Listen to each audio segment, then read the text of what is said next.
So a few days ago, I made a video discussing the potential god rolls for the new Waveframe GL from Iron Banner, Tusk of the Boar, a Strand GL at that.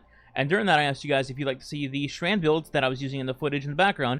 A bunch of you said yes, so here we are. Today I'll be talking about what I'm dubbing as the Infinite Chains build. This build caters around maximizing both your abilities and the use of the new Waveframe, and they complement each other very well. Tusk of the Boar's job is of course going to be just mowing down waves of enemies, but it will also be doing other things in the process.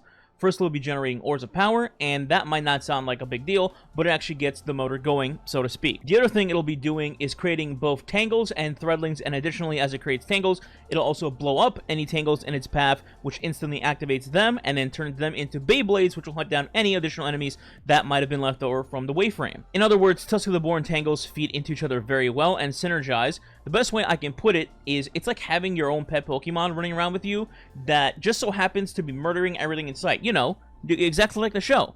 Anyway, let's get into the build. And first we have the class screen. By the way, as I go over this, I should note also that I'll have a dim link for this build either in the description or the pinned comment below, one of those. So, let's start with abilities. I have Gambler's Dodge on to get my melee back. Pretty simple and straightforward. Jump, you can use whatever you want. I use triple jump. And then for your grenade, you can use whatever you want, but I have grapple on. For example, you could put on shackle for champion purposes, like barriers and unstops. For aspects, we have the start of the show, the mandatory one, Whirling Maelstrom. This is what's going to create your tangles and then turn into Beyblades and just kill anything that your GL hasn't already killed. So this is the mandatory one. And then we have the optional one of, you can put whatever you want here, but I put Ensnaring Slam, just to have a second option to suspend like a barrier champion or an unstop or whatever, something like that. But you can swap this out if you'd like. For fragments, let's just go left to right. So first one is Thread of Transmutation. While you have Woven Mail, Weapon Final Blows create a tangle. So again, remember that I'm using Surturachne, and that gives me Woven Mail, and that plus this equals I make a tangle for free, basically.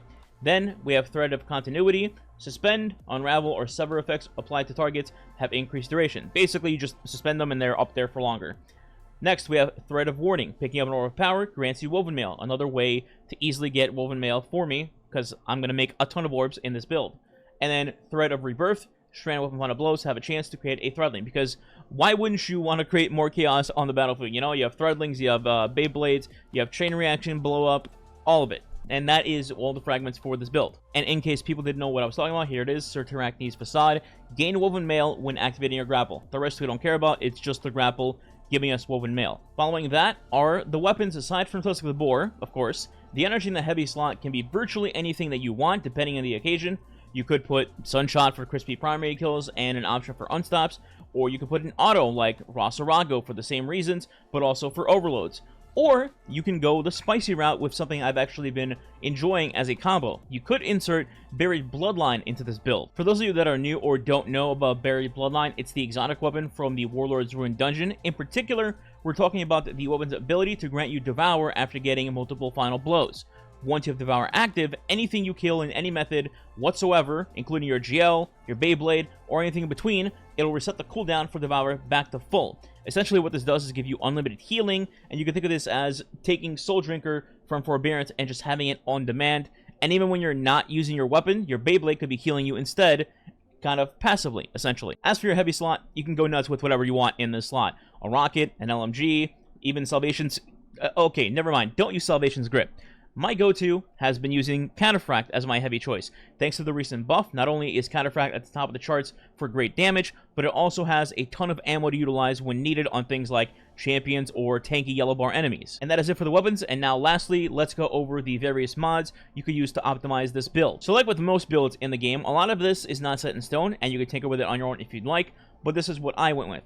The obvious here is going to be having 100 resilience. Nothing else matters until you get to 100 resilience. After that, the focus could be on discipline and recovery with some mobility sprinkled in between that. Mobility is a good hunter stat, but in PvE, it's not a necessity to crank super high. For your helmet, we've got double harmonic siphon for all the orbs you're going to be creating, and in the last slot, we have a flex pick depending on what activity that you're doing. This could be heavy ammo finder in situations like GMs, or it can be Dynamo or Font of Wisdom. Both can help you get your super back faster, especially Font of Wisdom, which I think is very underrated at the moment. Basically, you just pick up an orb to get a charge, and then Font of Wisdom activates to crank your intellect, which will help you get your super faster. For your gloves, we have Heavy-Handed to generate orbs through your melee, and Focusing Strike to get back to your dodge as soon as possible while you use said melee.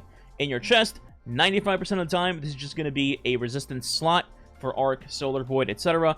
However, you could have a backup chest piece for activities that have a rally flank, so you could put 3 Strand reserve mods into your chest piece for extra ammo. In your boots, I went with a little bit of a hybrid. I inserted 2 Strand surge mods since I'm rocking 2 Strand weapons. But in the last slot, I went with recuperation as an extra method of healing when picking up orbs, which happens frequently. But I will say you could absolutely go with 3 Strand Surge mods and be totally fine. Now in the final slot, the class item, this is where all the orb stuff comes together, literally. In this slot, I have Powerful Attraction, which lets me scoop up any orbs that I made around me. This instantly will give me healing, activate my weapon surges, gives me super energy, and also triggers the activation requirement for my next mod, which is Reaper. After using your class ability, in this case, dodging, your next weapon final blow will create an orb of power. So you just get orb after orb after orb. You get the idea. And then finally in the last slot, we have Outreach. This is just to help out as another ability regen cooldown. In this case, reducing the cooldown of your melee when you use your dodges, which again, can be very frequent. Sneak from the future here. Sorry for the weird edit. I think this is worth mentioning, so I'm just putting this in here.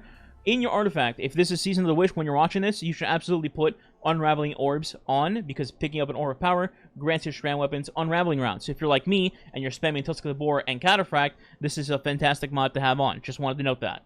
So in conclusion, you become a killing machine, you create explosions, tangles, Beyblades, Threadlings, and Orbs of Power everywhere, and then utilize the rest of your kit to heal and empower yourself damage-wise to continue your Beyblade explosions until everything is erased on the battlefield. Lastly, I want to mention 2 small things. Number 1, my condolences to anybody trying to get this weapon to drop. It took me 8 billion matches to get it. My strat was just play until you get one to drop and then use my engrams to focus.